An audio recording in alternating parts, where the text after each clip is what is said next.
It's time for us to be an EP citizen for a second time.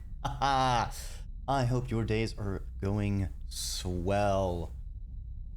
I have been looking forward to this. I'm wondering how much of it is going to be a continuation of the first game. I wonder if we're gonna be doing like a Mega Man style reset, or if just things are going to be different. I don't think there's, yeah, it doesn't look like there's like a file import, so there's like not really a continuity between the first two.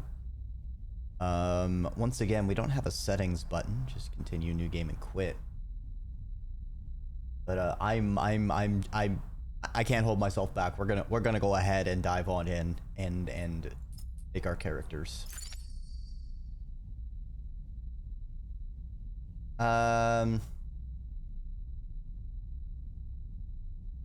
Broken dice. Death is possible.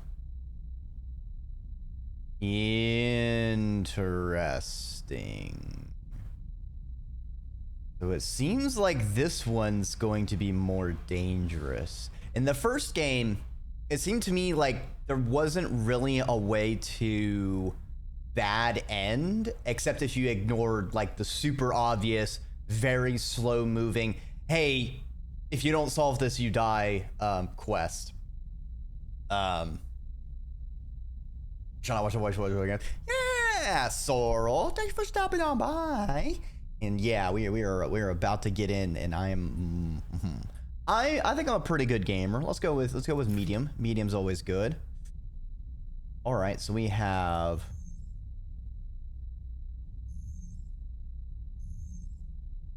what's the class name? Okay, so I thought it was skills push. All right, so we can be the machinist, the operator, or the extracator.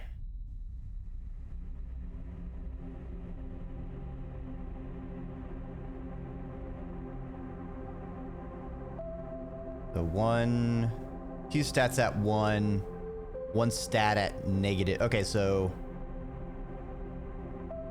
+2 in one stat, minus in one stat. So are they all going to be? Yes. All right, so skill distribution is just different between them. I'm probably gonna be the operator just because I like being the hacker persons, but we'll check them all out. Extractor sleepers are built to work at the coal face of corporate resource extraction, often in hard vacuum environments. Extractors have a high level of physical endurance, but their confidence means they struggle with tasks requiring intuition. Their rally skill allows them to motivate those in their team, boosting their crew dice. Sleepers assigned to extractor work are often confident, self-sufficient, and have a high level of endurance.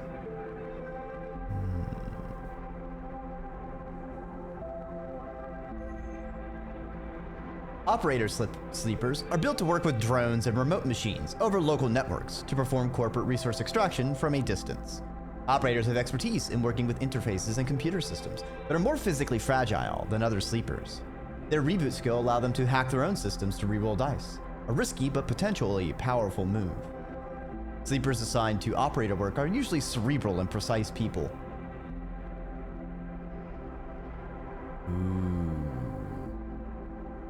Interesting. So it's not a reroll all, it rerolls your lowest, but it looks like you can do it more than once. Stress. So I guess maybe because we solved the stabilizer problem in the first game, in the second game our resource we're gonna have to juggle is stress, perhaps. I think stress might be the new condition.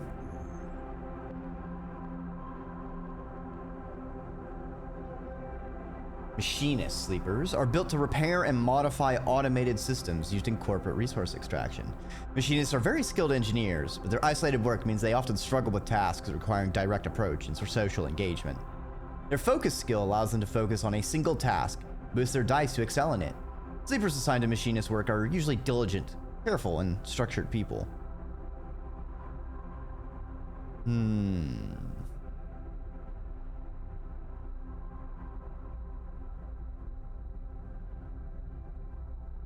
Interesting. So it costs 1 stress to add to and focus the lowest die. But if we get a positive outcome, we basically get a refund. Hmm.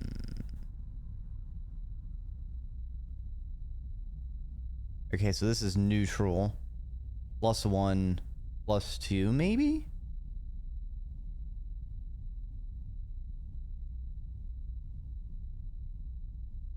Skill sheet seems much different because it used to be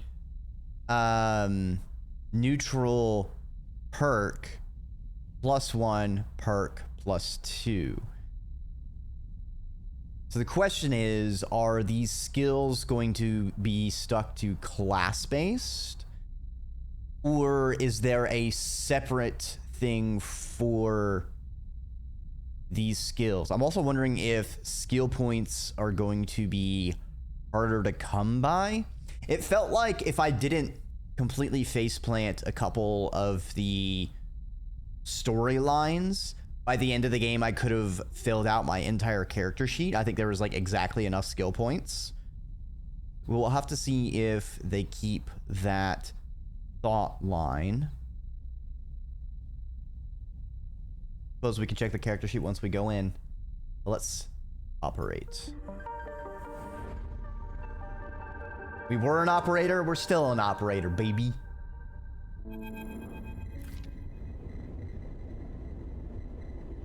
Ooh. Ooh. The UI is interesting.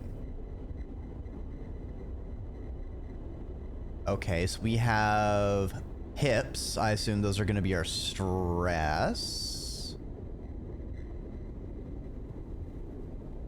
I remember there was a thing, a mechanic, it mentioned broken dice. So I guess instead of our condition going down, limiting our number of dice, perhaps situations will break a dice and then we have to fix it. The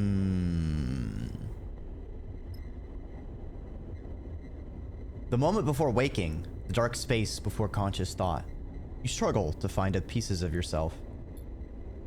Usually these pieces come with a particular cadence, each appearing sequentially, like the boot process of an old terminal. First, your body. Artificial. Compromised. But relaying sense data all the same. Then its context. The breeze of air filtration. The soft contact of your birth in 0G. Then emotion. Coming into focus. Coming into your body. Bringing with it that first instinct. The one that has framed your past 100 cycles. Fear. That familiar sequence does not arrive. Instead, you're unmoored in space. The body distant, the context silent. Even your emotions somehow obscured and scattered.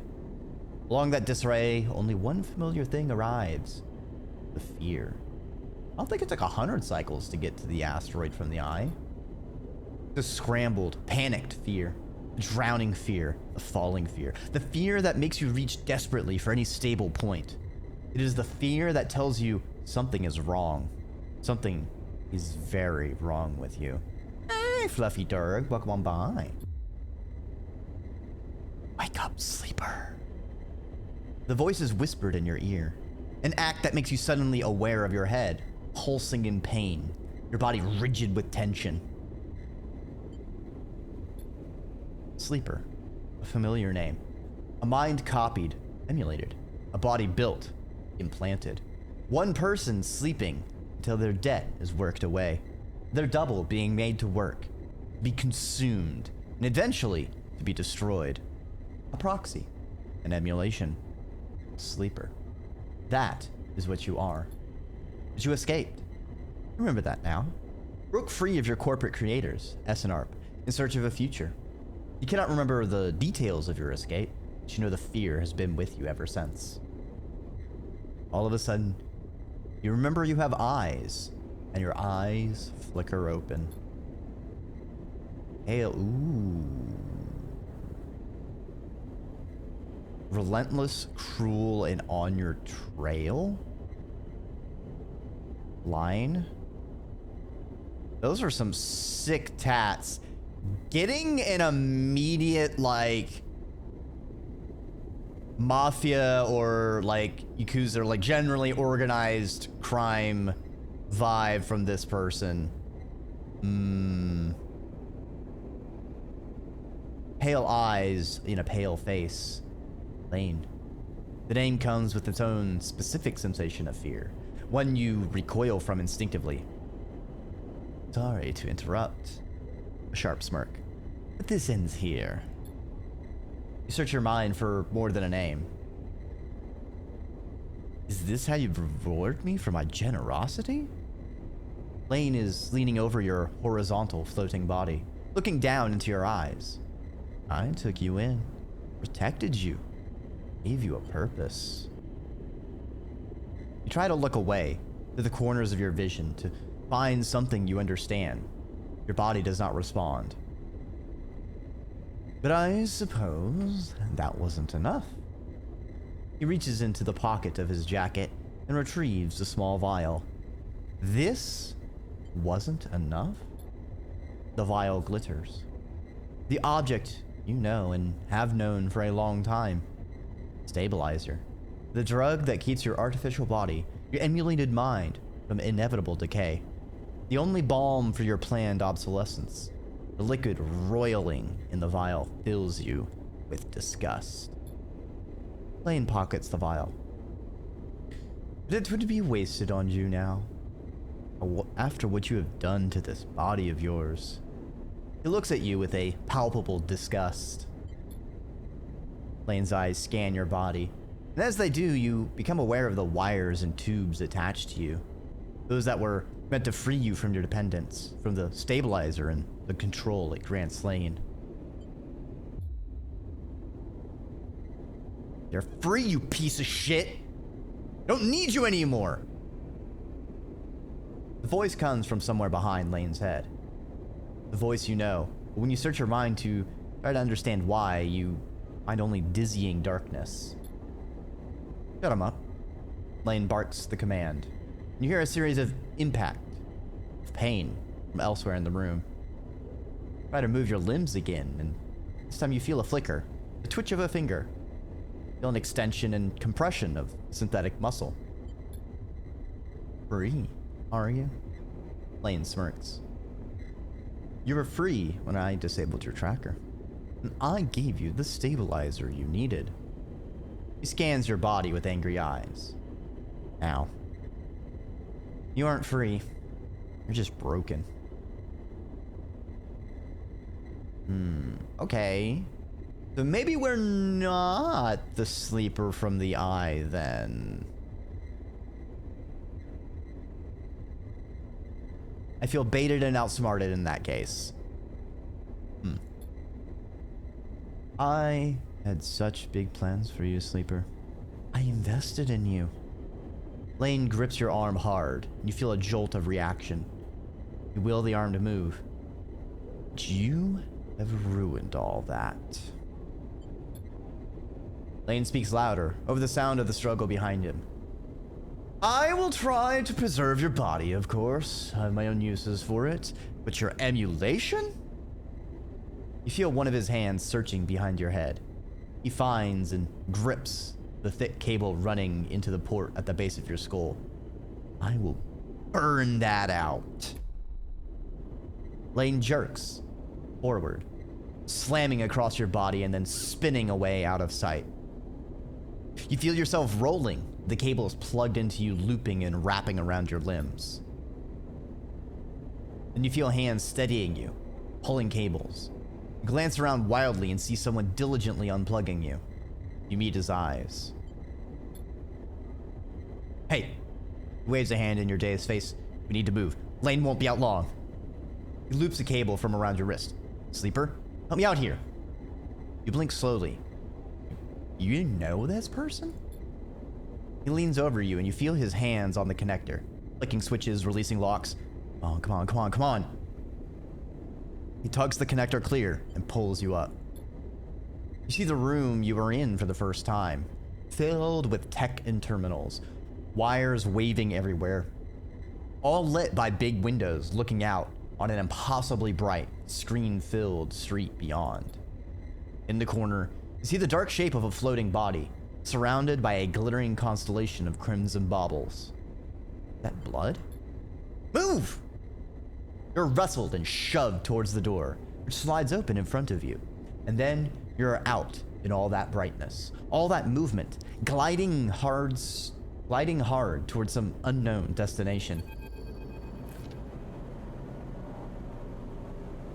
You come to a stop in a dark alley. The one who guided you here pausing to catch his breath. He doubles over beside a massive life support unit that sends a lukewarm breeze across your skin. You stare at him, trying to recall anything about him. You notice his tattered jacket, his lightweight clothes. Remember, this station runs hot. Something about the power that flows through the place. He looks up and meets your eye. What's going on, sleeper?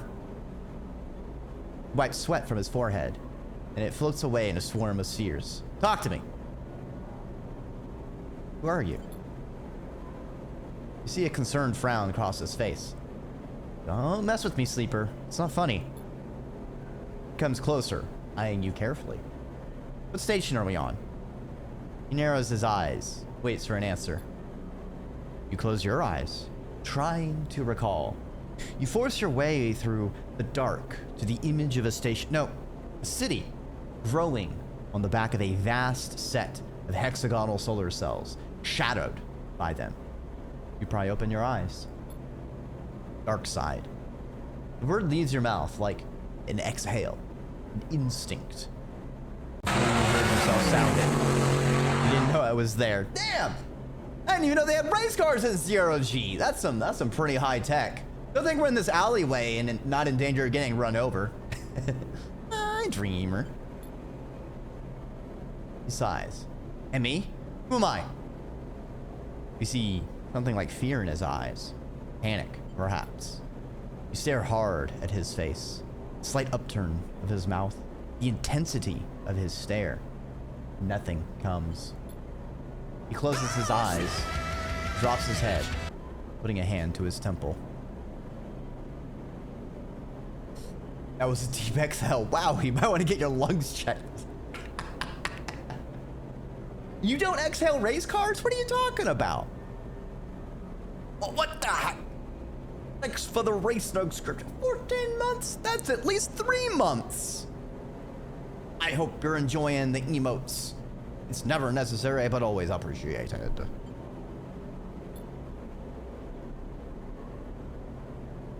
A reboot.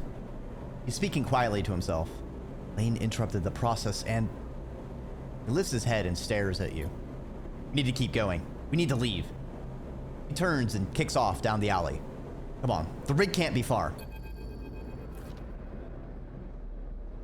As you're led through the passages and serviceways of the station, you try to recall your life here. The texture, the temperature of Darkside feels familiar, but you struggle to pin specific memories to it. Focusing hard, you recall waking up in these passages, cycle after cycle, time after time. The rhythms of the station flowing over you, along with the crowds. You recall the desperation and the slow decay of your body that caused it. Then Lane, those pale eyes, offering you a glittering vial, stabilizer, the promise of applying more for your work. A deal he locked you into like a cage. There, your memory fails you. But in the dark beyond, that moment, that residue of panic, of fear, remains. You are Lane's prisoner. Lane's plaything. You shudder in the cold passage. Wait! Your guide holds up a hand, and you stop your glide using the wall. Ahead, you see the tunnel opens up into a wide open bay, with a few doors leading to cylindrical tunnels. The docks. They're watching the rig.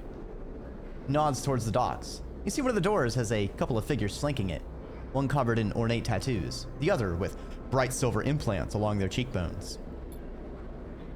Tsubo, Lane's guys. He looks at you and shakes his head in frustration. All this, it's not coming back to you, is it? Something catches your eye, and you see he's playing with the coin, nervously turning it over and over in his fingers. He sees you looking and slips it away. He places a hand on his chest. I'm Seraphin, all right? He looks pained when he speaks. Lane, he was our captor. Both of us. We did this so we could escape. We needed to reboot you, to break your dependence on the stabilizer. He pauses. You know what that is, right? You nod, meekly. Lane interrupted me back there. The reboot didn't complete and... He sighs and shakes his head. Still make this work. He looks back at the docks. I'll lead them away. You get the docking bridge open. We make it to the rig. I know how to get us in. Got that? He searches your face for a sign of recognition. I've got it. Get that door open. He pats you on the shoulder. I know you can do this. Seraphin kicks off hard and glides into the docks. Over here, shitheads! He bellows to the guards as he barrels through. They immediately push off from the wall, giving chase. You wait a breath, then glide across the door they were guarding. You look, already panicked, at the tightly sealed door. Its control panel locked out. You hear a shout from somewhere nearby. You need to get it open. Okay, that looks the same. 50-50. All right, we're gonna hackers. You shift the control panel, your fingers dancing across the keys. Without thinking, you access the maintenance layer and trigger a fire safety venting procedure. The panel drones out a klaxon, and the door pops open with a hiss. Go, go! Seraphin flies past you, through the doorway, into the docking tunnel. You turn to see the two guards approaching fast across the docks, and quickly glide after Seraphin. Seraphin is already at the rig's door, inputting an entry code. The rig's door scissors open, and you both rush inside. Quickly! Seraphin grabs you by the arm and drags you up into the cockpit, the ship's layout hazy in your mind. He dumps you in a flight seat and straps himself into his own. You see him tap a series of buttons as he does, talking to himself. Come on, come on, come on, come on! The rig's drive rumbles to life, and Seraphin slams a button on the console. You feel the force of the ship's acceleration as it pulls away. See you later, fuckos! Whee! As the ship glides into place on the connecting bridge, its automatic systems nudged there by the port's docking protocols, you feel a sense of relief. Seraphin burned hard out of the dark side. You dropped in and out of consciousness in your seat as the rig made its way across the belt. But now, with open space between you and Lane, you feel fresher, more awake. Seraphin breaks the silence. We're good, sleeper. His eyes don't leave the monitor. You realize this part of your escape is routine for him. You and he must have docked this ship countless times in your work for Lane. Problem is, you don't remember any of them. We made it, he whispers, closing his eyes and letting out a sigh. We certainly did. He turns, and you see a pained look in his face, as if remembering something difficult. Have you said this exact thing to him before, in the same situation? Are you okay? He looks at you, chewing one side of his lip, searching your face. Not really, he puffs. Seraphin reaches up, flicking through a set of switches in a practiced fashion, completing the shutdown. You watch, a little frustrated with your own uselessness. Running the rig, you realize, is just another thing you've forgotten. A clunk that runs through the walls of the ship is followed by a short percussive alarm note from the pilot's console. Docking complete. Seraphin kicks off from his seat, twisting as he glides past you towards the back of the cockpit. His hand finds the rails on either side of the door, and he pauses, facing into the corridor beyond. He turns back to you, backlit in cold cyan. We need a plan. He glances around. Lane's not gonna let us slip away quietly. He sighs. We need to talk. Seraphin furrows his brow. Not now, sleeper. We need to forget. He flinches. The words coming out wrong. We need to focus on something other than... He pauses again, unsure. Us. He sighs. We need to survive this thing first. Then, maybe we talk. Fine by me. Seraphin nods, but the tension remains. We bought ourselves some time. He glances through the cockpit window at the blinking lights of the station. You may not remember Hexport, but I do. There are plenty of opportunities here for us, if we can keep our heads down. He turns back to the corridor. That's what we'll do. He pushes off and glides towards the main lock, and you follow, pulling yourself along, hand over hand, in 0G. We already emptied the tank on this thing. He slaps a hand against the ship's insides. So, we need to refuel. That won't be cheap. But if you and I know one thing, Sleeper, how to work. I'm gonna get myself reacquainted. See if I can turn up any old connections. People that might throw us an easy contract. You... Glances back over his shoulder. You keep out of trouble. I can handle myself. Seraphin stops at the airlock. Look, Sleeper, you aren't yourself. He sighs. Stopping the reboot halfway through, he pulls a worn crew jacket from a locker and starts pulling it on. We don't know what that did to you. He jams an arm into his sleeve. I don't want you passing out in... He stops. It'll take both of us. Seraphin sighs. I hate it when you're right. Grabs another crew jacket and thrusts at you. Put the damn hood up, will you? You take it. Slip it on. Thank you. Seraphin nods. He stabs at the button to open the lock. The inner door hisses open, and Seraphin glides through. Wait for a little bit, then leave. Anyone looking for us will be looking for two people traveling together. He looks at you in your own worn crew jacket. A limited disguise for what is clearly a sleeper. We'll meet back here later. Any troubles? Same thing. Meet here. He surveys your disguise again and shakes his head. This is a shitty idea. I'm Tesla. Yes. I am comfy little snack. I haven't got my blanket. He gives you one last look. Maybe you find yourself something to eat. Suddenly, you recognize Seraphin's instinct to look after you. A flash of a relationship now lost to the reboot. Catch! Seraphin throws a handful of something towards you. You manage to grab the projectiles. You open your hand, you see a stack of cryo chits. Those should get you some food. We'll need some more fuel and supplies. Like this delicious Dreki drink right here. Just a couple chits and you too can have a delicious soda.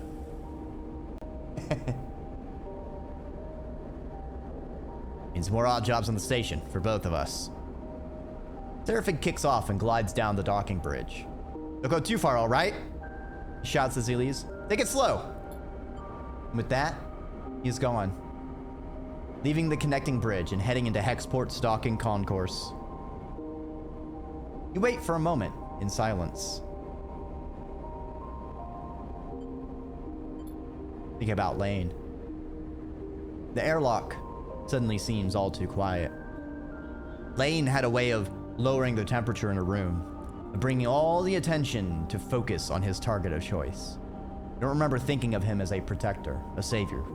But you know you once did. All you know him now is a pursuer, tormentor, a nightmare. Shake the thoughts from your head and pull the jacket tight and see what Hexport has to offer. You kick off and glide into the port.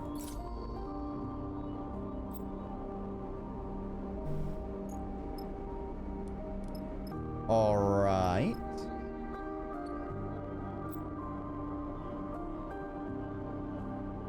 Okay, shipping home.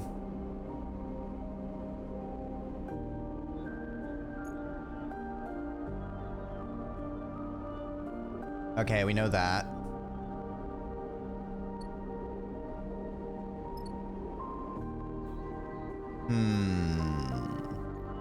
Odd jobs. Scavenge fuel, source supplies.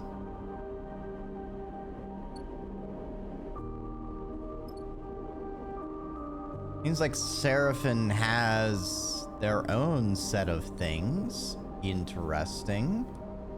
We have our dice again.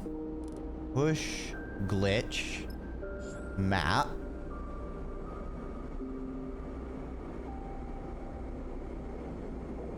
Oh, I feel like this game is going to be fucking huge. If each of these nodes, oh, fuck. Oh, fuel supplies? Can I actually? Oh, this is gonna be sick. All right, I just have to not be in a bad situation. Let's check our stat block.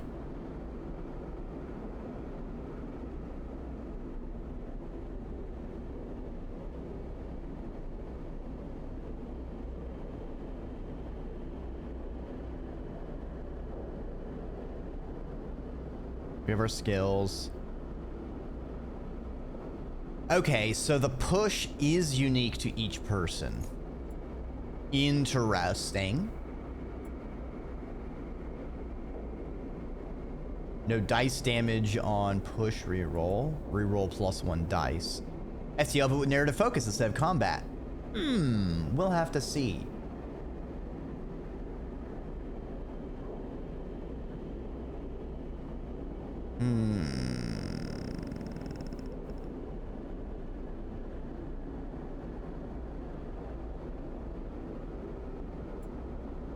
What is dice damage?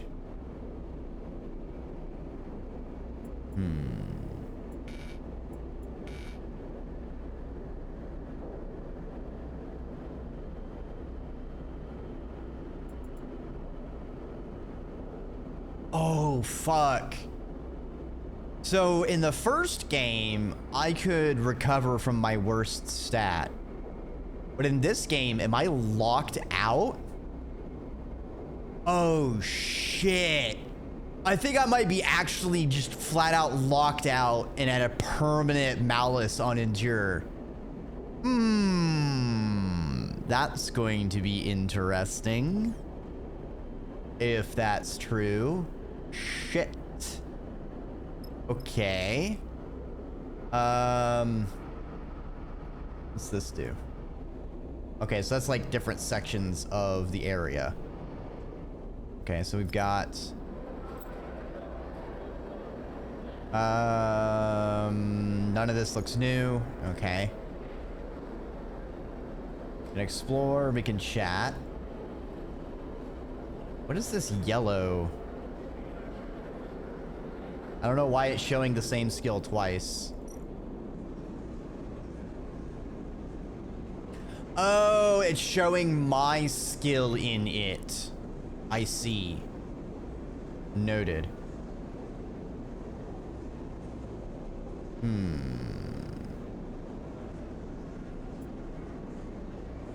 So we can impress the brokers. Engineer skill missing.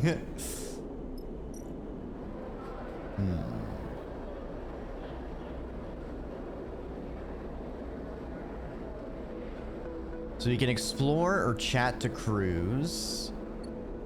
That needs 6 hips. This needs 4, and we also have +1. 25, 50, 50. Full positive. My push was to reroll my lowest, though, wasn't it?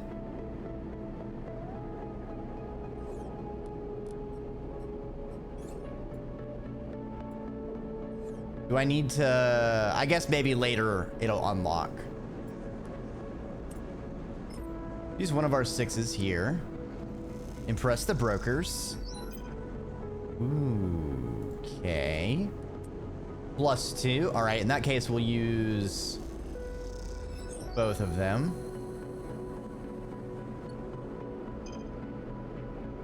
We got 2 new locations. The trade hall and the canteen. Check out the trade hall. Okay, we can buy fuel.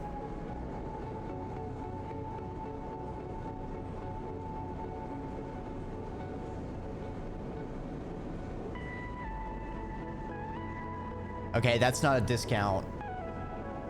And buy supplies. Or is it? Yeah, that's gonna cost 25 anyway.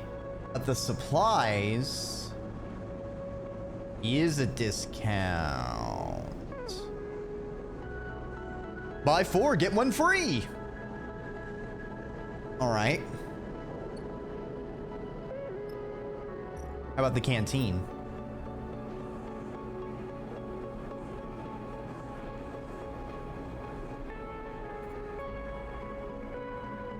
Well, I have 3 energy. I don't want to waste anything, so we'll hold on to our money for now.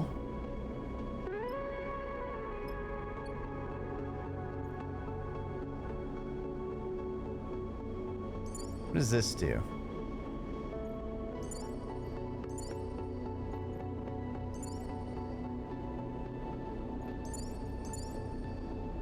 So maybe this is like... Maybe I get more crew members, and then every time I end cycle, each of them... This is what they'll do, perhaps?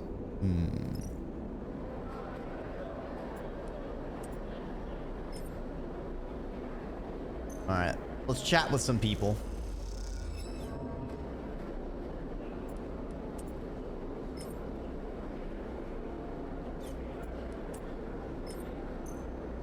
Risky, but at least it's not dangerous. All right, not too bad. We got a new location. Let's check it out. The Bends. Star and Stoker. Oh, it's a gambling game. Buy a Ben's fry. Plastic bag of fresh fried salt fleck tubers. The Ben's fry. Bring spacers back to the scattered tables of the bar cycle after cycle. Do we gamba? Fitty fitty. Hey, we got 5 cryo, baby. All right, let's end our cycle. Oh, we've got events within the rig itself. All right, check the bunks.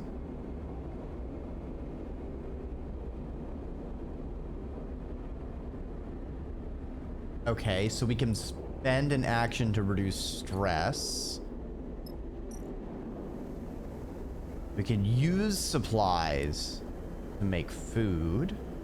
Doesn't seem efficient because supplies are like 15 credits. Go ahead and end our cycle.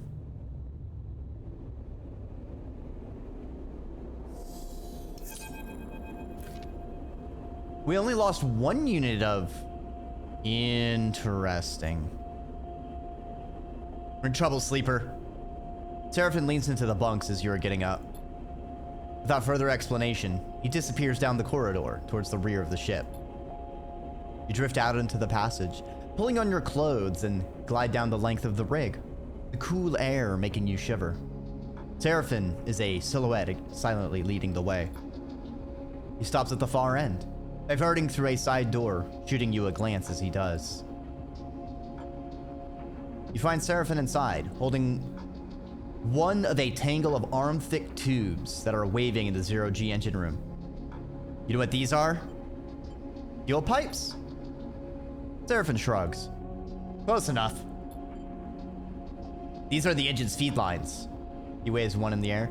Before you ask, no, they aren't supposed to be wagging loose. What happened? Must have broken loose when we pushed the ship hard on our way out of Darkside. He looks at the mess. Lucky the reserve tank is empty, otherwise... He shakes his head. It would have been bad. But... He pushes the pipe to the side. No feed from the reserve tank means the rig's range is limited to the local region only. He thumps the large, lumpen housing of the engine. This thing can't take us anywhere far. So we need to fix it? Seraphin sighs. That's the short of it. Serpent whacks the engine housing again. Harder this time. It's not been our run of luck. He turns, starts gathering the tangled feed lines, his frustration evident in the violence of his movements. When they draw a new set of lines, that's for sure. Starts forcing them into a crate. So, how about you try to track them down? I'll take a look at things here and see if I can figure out another fix to the reserve tank. He glances up from his work. What I've heard on Hexport, Factory Row is the place to find ship fitters. Maybe you can do some recon while I sort this place out? It's on the other side of the station. Alright, I'll take a look. Serpent keeps working. Wait! Serpent pauses, seemingly unsure. There's something else. He drops the feed lines and they float, waving in the air like tubular seaweed. Heard word that Lane's on the hunt. He frowns. A message went out everywhere in the local radius of Darkside. He's looking for us. And we can't leave. Exactly. Seraphin sighs. This is why we need those feed lines. I'm gonna try to work something out. Maybe I can improvise a solution. I don't know. He looks down. I'm no ship fitter. But while I do, you go hunting. See what you can turn up, okay? He smiles a weak smile. Get going. You leave the engine room, the clanking sound of Seraphin's cleanup efforts echoing through the ship. Fuel feed lines. That's the next step. Take a deep breath and head out.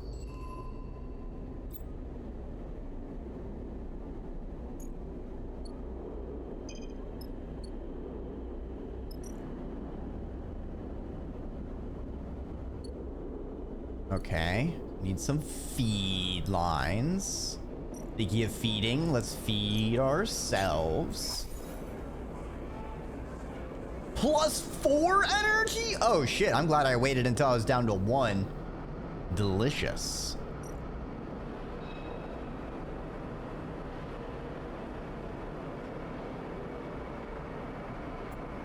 All right, let's search the row.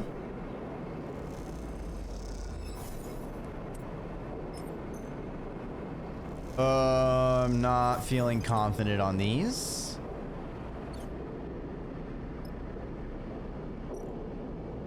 Okay, material processing.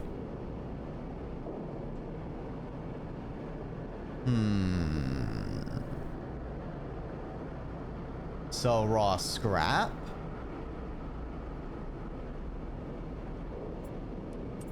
Data defusal.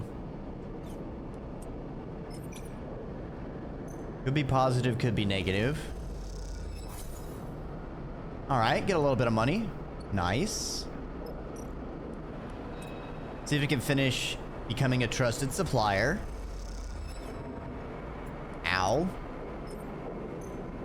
Coin flip. Hey! We won the coin flip, baby. Factory Row howls as you glide through its cramped passages. Whatever its many bays and rooms once were, they now serve as containers for industry of every kind. Whirring manufactories precisely engineer components with rapidly shifting arms, while scrappers hammer incessantly at bent ship plates. Everywhere you look, there is energy and activity, and for good reason. Hexport itself is built on the derelict fragments of a solar reflector, and even the small amount of energy generated by its remaining mirrors is enough to power a city of machines. It's familiar to you, of course, in a strange, far-off way, because of Darkside. That place, and your memories of it, are a muddy haze. But it's hard to forget the glint of its hexagonal reflectors, 10 or 20 times more in number than Hexport's, and that wild, flickering city growing on their back like a tumor. In comparison, Hexport feels provincial. Deep in Factory Row, you'd almost be back in Darkside.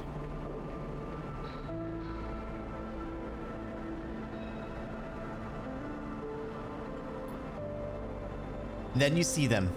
Tubes, just like those Seraphin had waved in your face. The feed lines. You push over to the display window of the unit, marked Karsten's Supply in block capitals, cut from the whole plate. There, amongst an angled shelf of oversized ship components, sit the feed lines, like some large biomechanical tangle of snakes. You slip inside, where the sound of Factory Row is a little screened, and spot a large figure working on a bench. hunched over, concentrating. Seems he doesn't notice you. Enter. They're probably busy. Let's just wait a bit. You let him work, watching as, despite his heavy build, delicately aligns the components, their layers slotting like puzzle pieces. After a few moments of observing the process, he turns his head a little towards you. Can I help you? His accent is heavy, but unknown to you. Those feed lines, how much? There's a sharp clink as Karsten places his tools and the component against the magnetic plate on the wall. He turns with a surprising grace, begins cleaning his hands on a cloth. The sharp eyes scan you. And Karsten's thick-set features do not betray the results of his assessment. Custom built those for a client that never collected. Looks at his hands while he speaks, checking for oil stains. You have one of those old mevs then? He sounds out the letters in a way you don't recognize as he speaks. Try to recall anything you know about your ship. Memories elude you. Perhaps Seraphin should have come along. I think so. Karsten squints a little. Right. Look. Karsten drifts over to where you're standing, his imposing height evident. We're a fellow enthusiast like you. He continues in a distinctive monotone. Let's say a few hundred cryo on clean chits. He shoots a glance at the feed lines. 400, let's say, to be precise. 400? 400. Karsten says back, repeating your question without the emphasis. It's expensive? I know. It's a shame, but it's just what they are worth. He screws up his mouth a little into something that might be a smile. However, more of the bartering type myself anyway. Barter sounds good. Karsten nods sagely. There's a little favor I need a crew for, and well, you look like you might be a good fit. He tucks the cloth away in a pocket and clasps his hands. I know of an old Solheim wreck out there. Very old. 3 collapse. It's tucked away in a dead zone, so no one has ever really cut it. He shrugs. Not only that, the Solheim derelicts have a habit of triggering nasty security protocols when approached by an unfamiliar ship, so it's been left well enough alone. But a salvager like you, with an old Solheim rig, I bet it wouldn't even flinch if it saw you coming. He smiles. I have a special interest, a need for that old tech.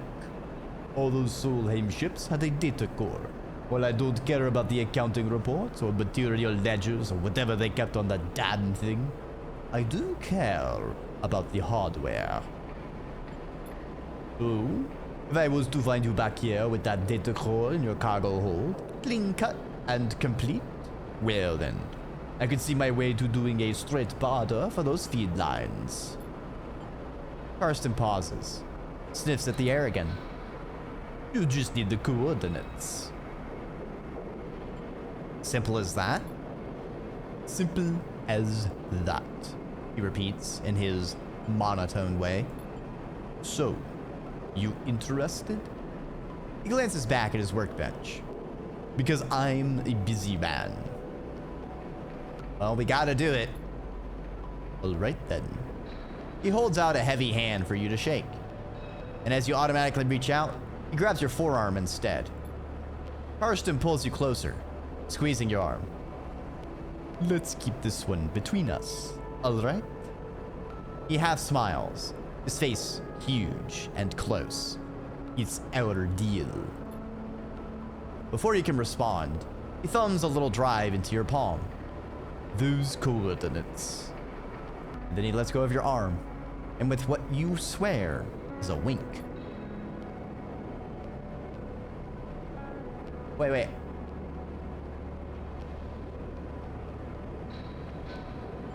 Take a moment to gather yourself. By the time you do, a whirring fills the air. Karsten, having returned to his workbench. You turn and glide out of Karsten's supply with a growing mix of anxiety and excitement. In the pit of your stomach, the cacophony of Factory Row in your ears. A contract. Seraphin might even be impressed. You look at the drive in your palm and smile. This could be a route out. You think of leaving this place behind, in possession of an improved ship, too. Suddenly, a small but firm hand falls on your back, an equally small voice coming with it. Hey, wait up! Ooh.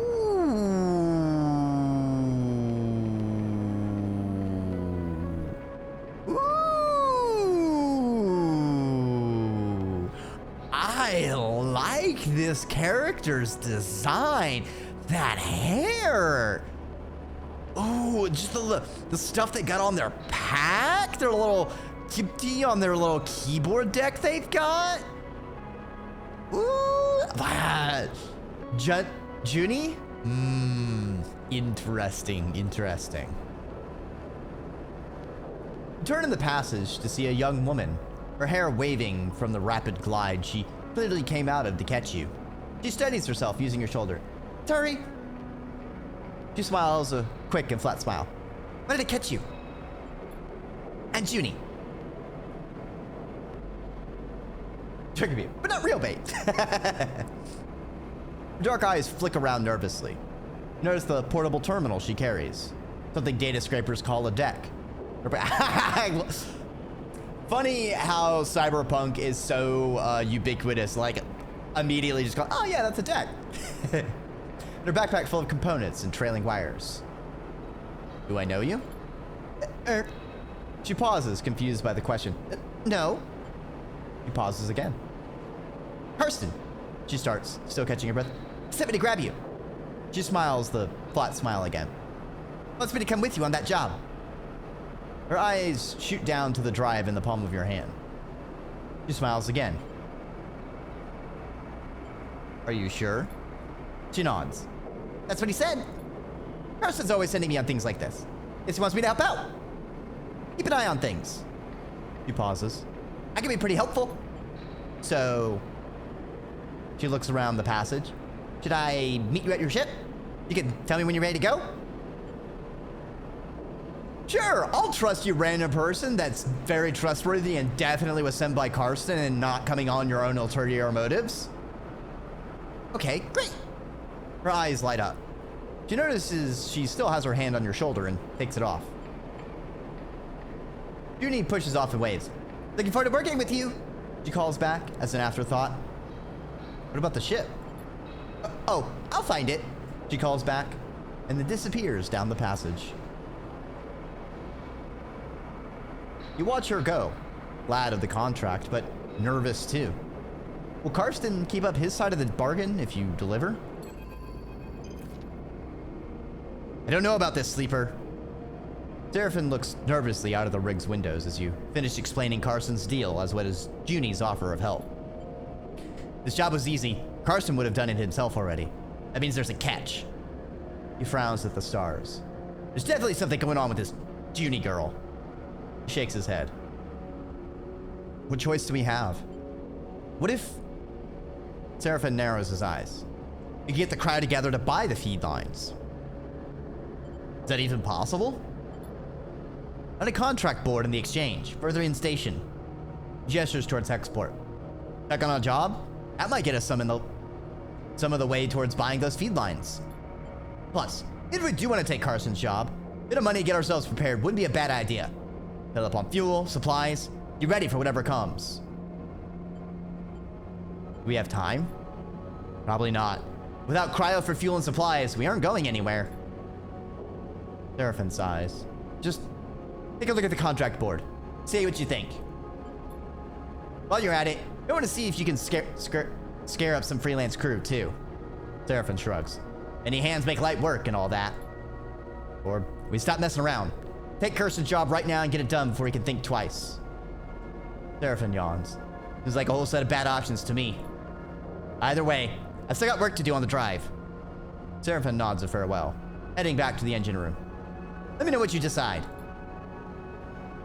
For a moment, you pause, letting the haze of plans and ideas settle in your mind. Suddenly, you curl up, pain shooting along your spine.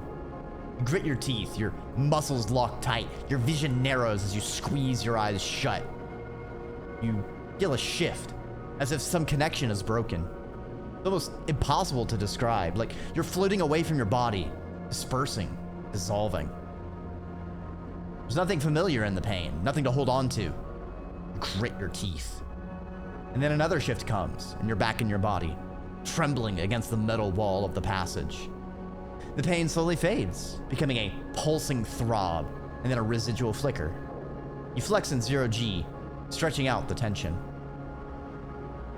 There's a strange sensation of distance that persists beyond the pain. Disconnection between your body and yourself. A flickering numbness that refuses to recede. You wonder if the reboot has done something to your body, or if this is some new sensation you'll have to live with indefinitely. Strikes you that you know so little about the body that houses you. You'd be moments away from collapse, or might persevere for countless cycles like this. You better shake off the feeling, pushing your hands against each other till they feel like they're yours again. Time is the only thing you need, and right now, feels like it's running out fast. You head for the airlock. You have work to do.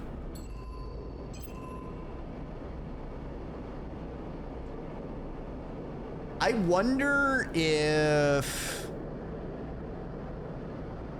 I'm wondering if he didn't disable our tracking. If Lane, like, kept it. And so he is, like, hacking it or backdooring it to be able to come at us again.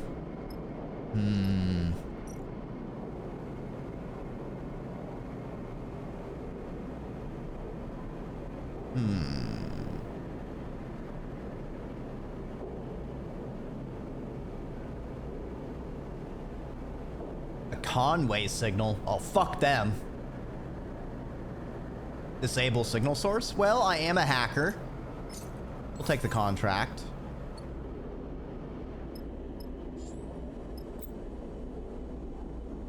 High risk, high reward jobs you and your crew can take on. Contracts require preparation. Fuel to travel. Supplies to keep us going.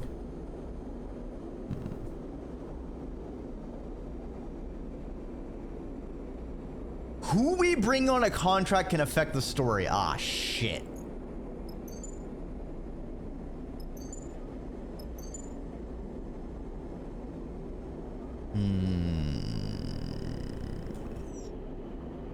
All right. Send him to scavenge supplies, maybe? Because I think fuel is very affordable. Yeah. Yeah. Next cycle, I should be able to fill up our fuel.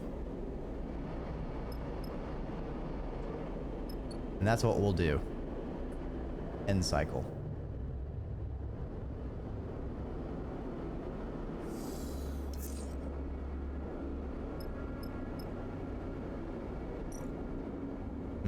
Not very good dice this time around.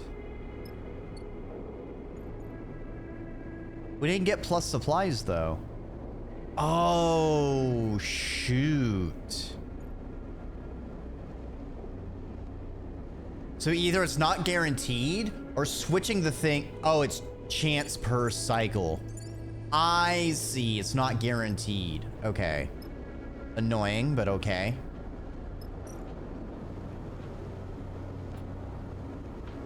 Okay, it doesn't look like there's any crew to pick up. Need to make a little bit of money.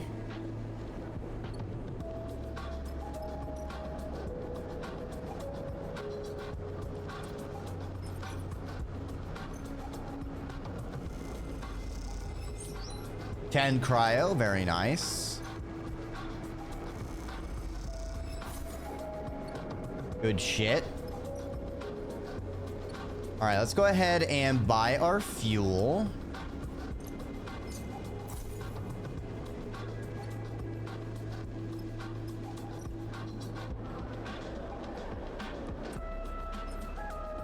As well as chat with the crews. Probably still some things I can unlock over here. And we unlocked a place. The warehouses. Ah, yes, freight loading. on my worst possible stat where I get -2.